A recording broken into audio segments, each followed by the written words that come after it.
ఆడు నా కాళ్ళు నొక్కుతాడు, సమ్మగా ఒళ్ళు పడతాడు. ఆడెళ్ళిపోతే ఈ పనులన్నీ ఎవడు చేస్తాడరా? ఎరా నువ్వు చేస్తావా? నువ్వు నువ్వు ఎరా నువ్వు చేస్తావా?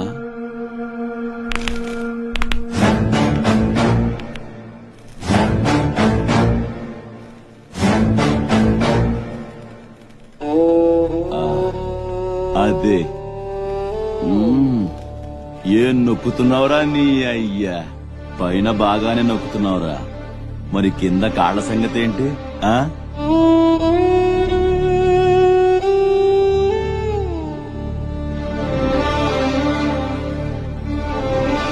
మంచి పట్టుందిరా నీ దగ్గర. నువ్వు ఆడదానిగా పుట్టుంటే పర్మనెంట్ గా ఉంచుకునేవాడిని.